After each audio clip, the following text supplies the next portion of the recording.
Hello friends, welcome to SS biology classes. I am doctor Shiv Shankar Gautam. आज हम शुरुआत करेंगे एक नए टॉपिक के साथ, उसका नाम है क्रोमोसोम। ठीक है ना। इससे पिछली क्लास में हमने न्यूक्लियस के बारे में स्टडी की थी।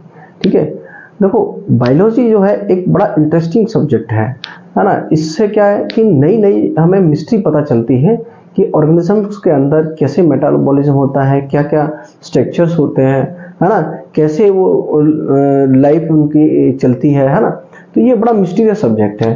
तो जब भी क्लास के लिए बैठो या पढ़ने के लिए बैठते हैं या न्यू टॉपिक जब आपको दिखाई देता है तो उसमें ये फीलिंग आनी चाहिए कि जो है आज कुछ नया मिस्ट्री हमको पता चलेगी बायोलॉजी के बारे में।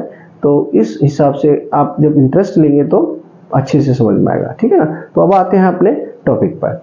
तो ये है क्रोमोसोम। तो सबसे पहले देखते हैं कि क्रोमोसोम की डिस्कवरी की थी हॉफमिस्टन, है ना। और इसकी डिस्कवरी हॉफमिस्टन ने की थी और स्टडी किया था स्ट्रासबर्गर ने, और इसको टर्म जो है क्रोमोसोम दिया था वॉल्टेयर ने। ये तीन जो साइंटिस्ट हैं इनके बारे में थोड़ा सा याद रखना क्योंकि ये इससे रिलेटेड है। ठीक है, अब देखते हैं इसकी स्ट्रक्चर के बारे में। देखो ये है इसकी नॉर्मल स्ट्रक्चर, है ना। नॉर्मल जो क्रोमोसोम होता है उसमें क्या होता है, ये देखो ये जो आर्म दिख रही हैं ये क्या है, क्रोमेटिड है। ठीक है, ये दो आर्म है, ये दोनों जो दिख रहे हैं ये और ये दोनों क्या सिस्टर क्रोमेटिड्स हैं। ठीक है, जो कि एक जगह बीच में जुड़े रहते हैं और उसको हम कहते हैं, उस पॉइंट को कहते हैं सेंट्रोमियर। ठीक है ना। और सेंट्रोमियर के बाहर की तरफ एक कैप लाइक स्ट्रक्चर लगा रहता है और उसको हम कहते हैं काइनेटोकोर। ये काइनेटोकोर क्या है, ये काइनेटोकोर जब सेल डिवीजन होता है तो होता क्या है कि जो सेंट्रियोल होता है वहां से स्पिंडल फाइबर्स निकलते हैं और स्पिंडल फाइबर्स जाकर के अटैच होते हैं सेंट्रोमियर के इसी पॉइंट पे, कौन से पे, काइनेटोकोर पे।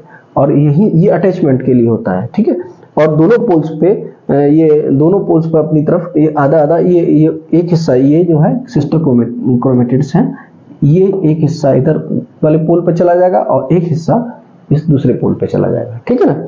तो ऐसा होता है जब सेल कैरियोकाइनेसिस हो रही होती है। ठीक, अब देखते हैं, ये तो हो गया एक नॉर्मल। इसमें क्या हुआ, क्रोमेटिड है, ये इसके अंदर क्या है, अंदर जो है ये क्रोमेटिन है। ये क्रोमेटिन जो फाइबर हमने जो पढ़े थे वही जो कंडेंस होकर के ये क्रोमोसोम का फॉर्मेशन करते हैं। ठीक है, ये सेंट्रोमियर हो गया, दोनों क्रोमेटिड्स हो गए, और ये काइनेटोकोर हो गया। ठीक है, अब इसके बाद कुछ स्पेशल है, थोड़ा सा अलग भी होते हैं क्रोमोसोम।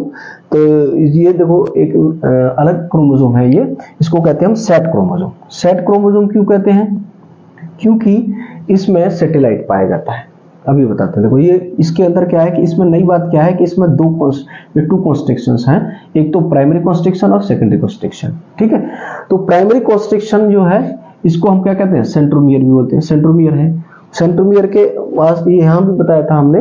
तो ये क्या है, कैप लाइक स्ट्रक्चर काइनेटोकोर है, जो कि क्या है, पॉइंट है अटैचमेंट के लिए। किसके अटैचमेंट के लिए, जो स्पिंडल फाइबर्स के अटैचमेंट के लिए। ठीक है, तो ये प्रोटीनेसिस होता है। इसके बाद देखते हैं कि ये जो इसके अंदर जो लिक्विड होता है उसको हम कहते हैं मैट्रिक्स, है ना। अब ये जो थ्रेड लाइक स्ट्रक्चर्स आपको दिख रही हैं ये है क्या, एक्चुअली ये क्या है तो क्रोमेटिन है। क्या है ये, क्रोमेटिन फाइबर्स हैं। तो ये जो थ्रेड लाइक स्ट्रक्चर इसको हम कहते हैं क्रोमोनिमेटा, है ना। और ये जो बीच बीच में आपको पॉइंट जैसे दिख रहे हैं इनको कहते हैं क्रोमोमियर्स। ठीक, और इसकी कवरिंग को बोलते हैं पेलिकल। और ये है सेकेंडरी कॉन्स्ट्रिक्शन। सेकेंडरी कॉन्स्ट्रिक्शन को हम नोर भी बोलते हैं। नोर का फुल फॉर्म ये है, न्यूक्लियोलर ऑर्गेनाइजर है ये। ठीक है, और ये हो गई, अब ये तो टू आर्म्स हो गई, है ना। ये एक स्मॉल आर्म है जो कि टर्मिनल पोजीशन पे मिलती है, इसको हम बोलते हैं सैटेलाइट। स्मॉल आर्म है सैटेलाइट, और इसके टॉप पोजीशन को हम कहते हैं टीलोमियर। क्या बोलते हैं, टीलोमियर या कैप भी बोल सकते हैं। तो ये सैटेलाइट क्रोमोसोम है, ये इससे थोड़ा डिफरेंट होते हैं। तो ये मिलेंगे। अच्छा, मैंने ये बताया था कि ह्यूमन के अंदर कितने क्रोमोसोम होते हैं, 23 पेयर्स होते हैं।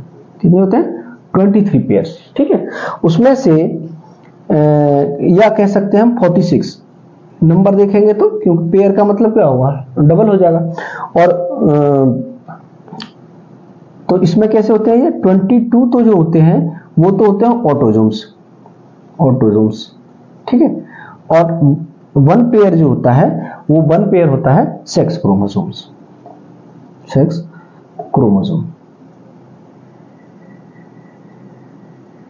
ठीक है।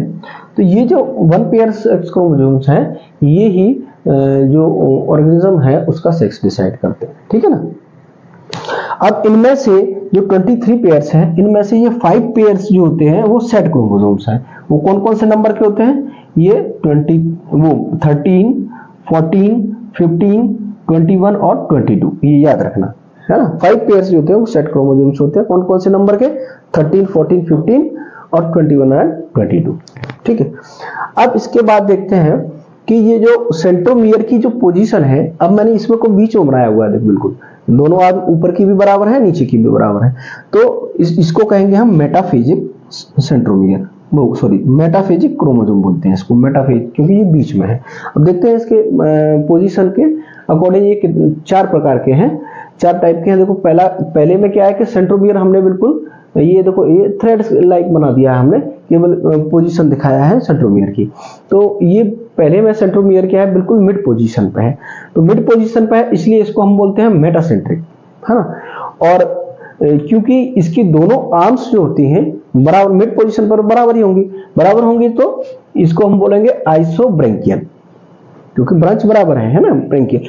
और सेंट्रोमियर मिड पोजीशन में इसलिए मीडियन सेंट्रिक भी बोलते हैं इसको। तो इसकी जो शेप है, अच्छा इनकी शेप जो है एनाफेज में अच्छे से दिखती है। तो एनाफेज में इसकी जो शेप होगी वो कैसी दिखेगी, वी शेप की होगी। एनाफेज क्या है, एनाफेज है जब सेल डिवीजन का एक फेज है। जब सेल डिवीजन पढ़ाएंगे इतना समझ लो भी सेल डिवीजन का फेज है केवल, लेकिन जब सेल डिवीजन पढ़ाएंगे तो उसके बारे में सब सारे फेसिस के बारे में हम बताएंगे, ठीक है। तो वी शेप का दिखेगा, ठीक। अब दूसरा देखो, दूसरे में क्या है, सेंट्रोमियर की जो पोजीशन है वो मिड से थोड़ा सा ऊपर है, मिड से थोड़ा ऊपर है। तो इसको हम बोलते हैं सब मेटासेंट्रिक।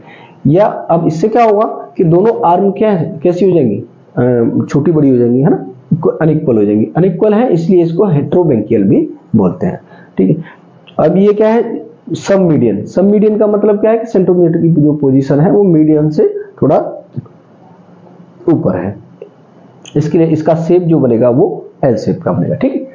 इसके बाद देख रहे हैं कि जो अगले में क्या है कि और ऊपर जाके है ये सेंट्रोमियर की पोजीशन, यानी कि टर्मिनल एंड से थोड़ा सा नीचे है,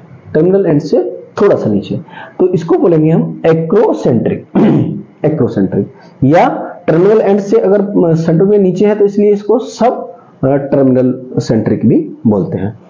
तो इसका शेप जो बनेगा वो बनेगा जी शेप का, ठीक है। और लास्ट में देखो, लास्ट में क्या है, सेंट्रोमियर बिल्कुल एंड पे है ना, बिल्कुल एंड पे है, टर्मिनल एंड पे है, इसलिए इसको बोलते हैं टीलोसेंट्रिक, है ना। और सेंट्रोमियर की पोजीशन कैसी है, टर्मिनल, है ना, टर्मिनल सेंट्रिक भी बोल सकते हैं, ठीक है।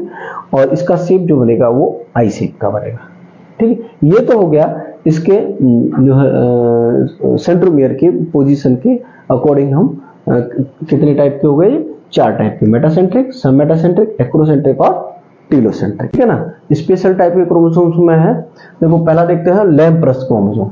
लैम्प्रस को देखो ये इसकी स्ट्रक्चर है ना, तो ये लग रहा है ना लैंप आपने देखा होगा, जब लैंप का जो शीशा होता है उसको साफ करने के लिए एक ब्रश इस टाइप का ये शेप का होता है, इसलिए इसको लैम्प्रस क्रोमोसोम बोलते हैं, ठीक है ना।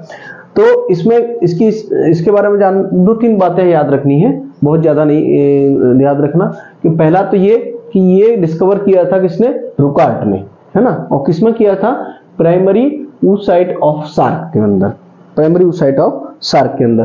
तो ये वैसे जनरली ये पाए जाते हैं लैम्प्रस टाइप के chromosome primary oocytes of vertebrate and invertebrates के अंदर, ठीक है ना।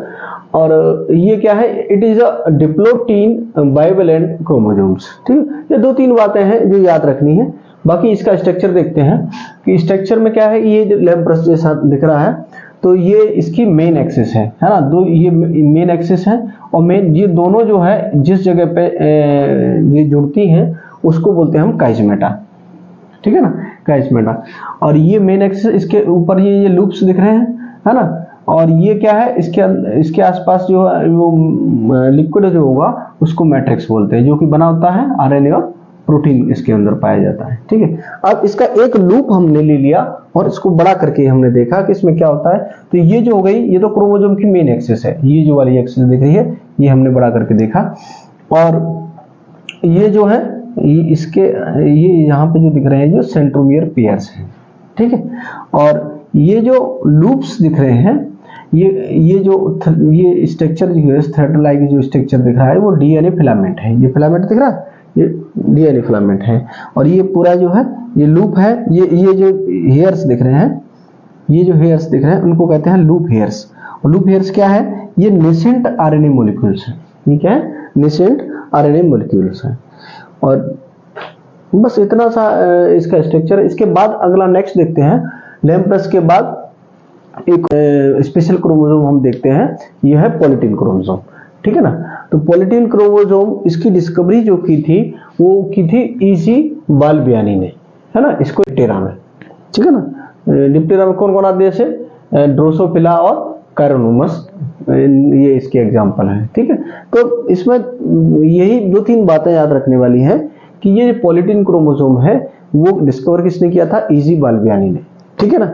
दूसरी बात याद रखने वाली है, किसमें किया था, salivary gland of order Diptera, ठीक है। डिप्टेरा में भी कौन कि 1-2 एग्जांपल याद रखना, जैसे ड्रोसोफिला है और कैरोनोमस में, ठीक है ना। ड्रोसोफिला क्या है, फ्रूट फ्लाई। अब इसका देखते हैं साइज क्या है। साइज इसका जो होता है वो 2000 माइक्रोमीटर होता है। ये लार्ज साइज का क्रोमोसोम होता है, ठीक है। तो इसका स्ट्रक्चर देखते हैं। ये देखो, ये दिखने में, बाहर से देखने में इसमें जो बैंड जैसे दिख रहे हैं, तो ये इस तरह का दिखेगा। और इसको थोड़ा सा हमने लार्ज करके देखा तो इस तरह के इसमें बैंड से दिखते हैं। एक ये जो है डार्क बैंड है और बाकी लाइट बैंड, डार्क और लाइट बैंड इसमें दिखाई देते। क्यों? क्योंकि ये जो गहरा सा जो कलर दिख रहा है आपको, ये क्या है, कंडेंस्ड डीएनए है ना। और इसको हम बोलते हैं क्रोमोमियर। क्रोमोमियर क्या है, कंडेंस्ड डीएनए है ना। और ये इसके दोनों के बीच में जो थ्रेड लाइक स्ट्रक्चर दिख रही है उसको कहते हैं क्रोमोनिमेटा। क्रोमोनिमेटा क्या है, ये थ्रेड है ना, किसका, डीएनए का। अब इसको एक हिस्से को हमने थोड़ा सा मैग्नीफाई करके देखा तो ये इस तरह की संरचना इसमें दिखाई देती है। ये क्या है, ये पफ है ना। इसको हम कहते हैं, क्योंकि ये बाल्बियानी ने इसकी डिस्कवरी की थी इसलिए इसको बाल्बियानी रिंग्स बोलते हैं। ये जो है बाल्बियानी रिंग्स, तो ये क्या होती है, ये ट्रांसक्रिप्शनली एक्टिव होती है, ठीक है। और ये डार्क बैंड दिख रहा है, डार्क बैंड क्या है, वही है ये जो क्रोमोमियर्स जो कंडेंस्ड डीएनए दिख रहा है वो डार्क दिखता है, ठीक है। तो ये इसकी स्ट्रक्चर है, ठीक है। और इसके बाद और याद रखने वाली बात ये है कि इसमें जो नंबर ऑफ क्रोमोनिमेटा जो होते हैं वो 2000 या इससे भी ज्यादा हो सकते हैं पर क्रोमोसोम, उनकी संख्या, है ना। और इसकी कैरेक्टरिस्टिक फीचर एक और है, ये जो है ये सोमेटिक पेयरिंग इसके अंदर होती है, सोमेटिक पेयरिंग। इसलिए ये नॉर्मल सेल से इनका जो नंबर है वो हाफ दिखाई देता है, अपीयर होता है हाफ, है ना। तो जैसे ये लिखा सोमेटिक पेयरिंग इसमें होती है, तो इसलिए number appears half of normal somatic cell. Normal somatic cell से इसमें हाफ अपीयर होता है ना, ठीक है। तो ये हो गया स्पेशल क्रोमोसोम्स के बारे में। तो क्रोमोसोम